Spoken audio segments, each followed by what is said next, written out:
Hi everyone, welcome back once again to Paul's PCs, and today we're going to have a look at how to apply thermal paste. So as said, today we are going to have a look at thermal paste application,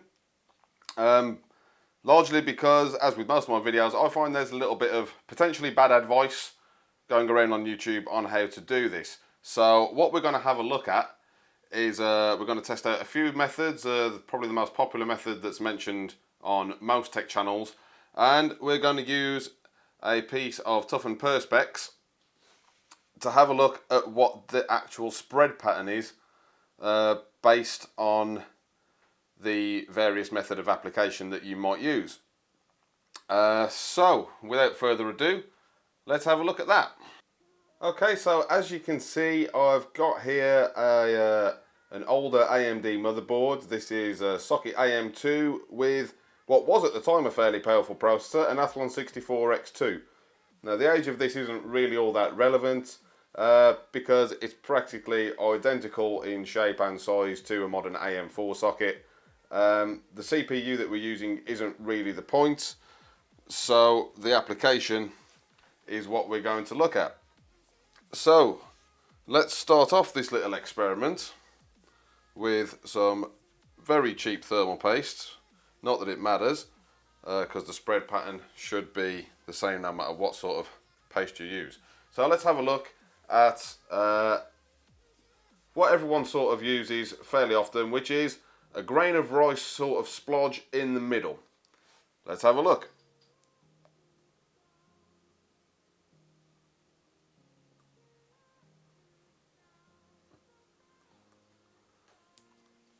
Okay, and to test this out, we're going to pop a piece of perspex over the top, like so. And let's see what happens when we apply a bit of mounting pressure.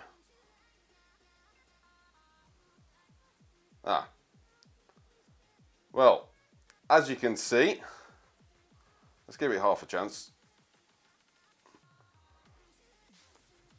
Well, the grain of rice method, unless you're using a fairly large amount, as you can see, you're not actually getting very much coverage at all.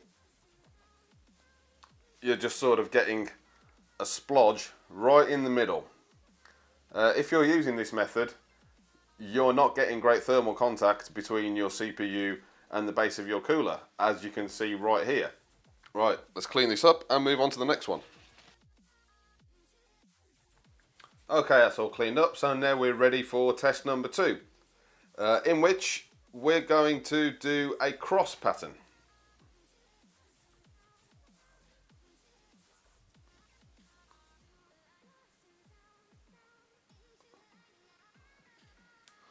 Okay, so we've got a cross pattern in the middle. Let's see how this looks when we apply a cooler with some mounting pressure.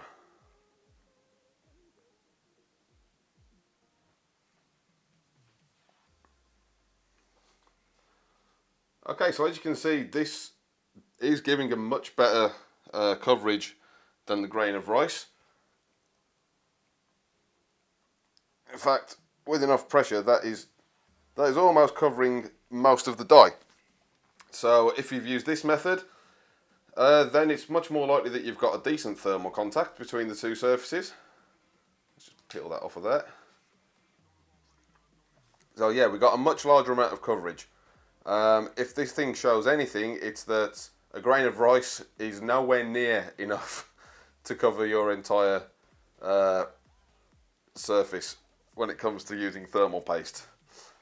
Okay, so let's have a look at another method. Okay, for test number 3, we're going to do what I like to call the dice method, which is we're going to put some dabs all the way around it. So let's just see how that works.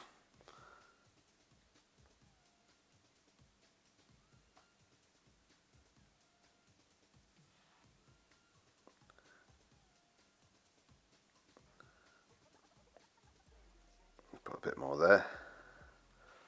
Okay, let's give this one a try. Let's see how this looks.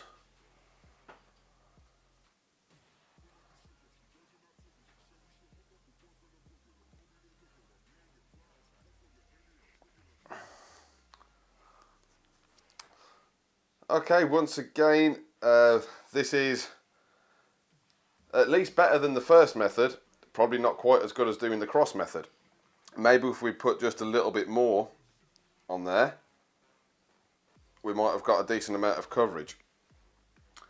But we still haven't found a method that covers the entire die, which is what I'm going to show you next. The only reliable method of covering your entire die and guaranteeing thermal contact. Okay, for this final test, what we're going to do is quite simply, we're going to use a spreader and we are going to pre-spread the thermal paste right the way across the surface of the die.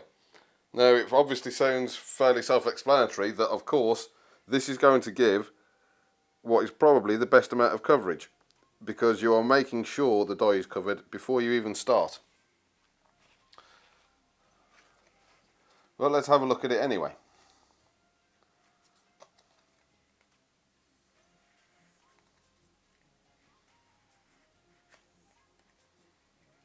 Okay, looks like we need a little bit more on that.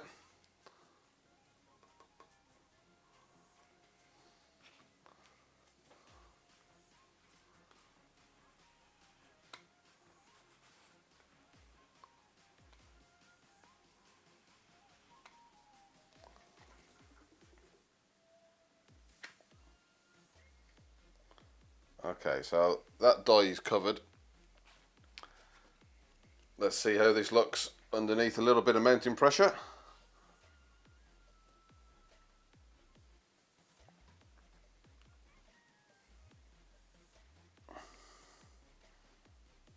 Okay, I think you can already see of all the tests we've done, this wasn't absolutely perfect, but it's certainly given the best amount of coverage out of everything that we've done so far. Okay, so obviously we could improve any of the previous methods by actually increasing the amount of thermal paste that we're putting underneath. So obviously it was fairly obvious a grain of rice size is nowhere near enough. You'd need at least a pea-sized amount blobbed into the middle there.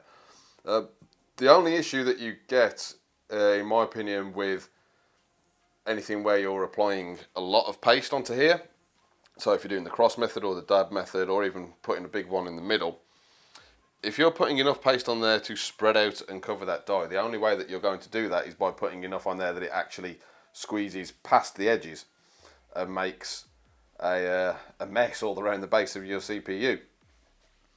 But by doing the spreading method, you're pretty much guaranteeing thermal contact the entire way across the die. You're not going to make a mess once you fasten and apply some mounting pressure with your cooler, because it isn't going to go any further than you've already spread it. Now, as you can see here, you do sort of need to be careful with any of these methods.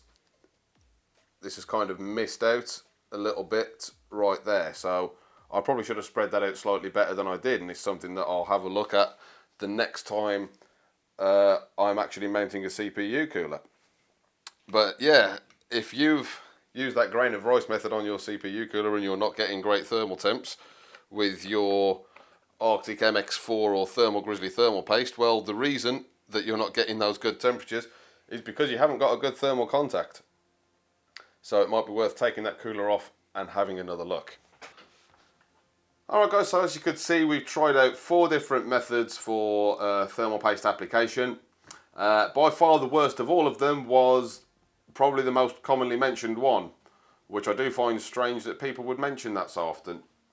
Putting a grain of rice sized splodge in the middle of your CPU cooler gave us the least amount of coverage.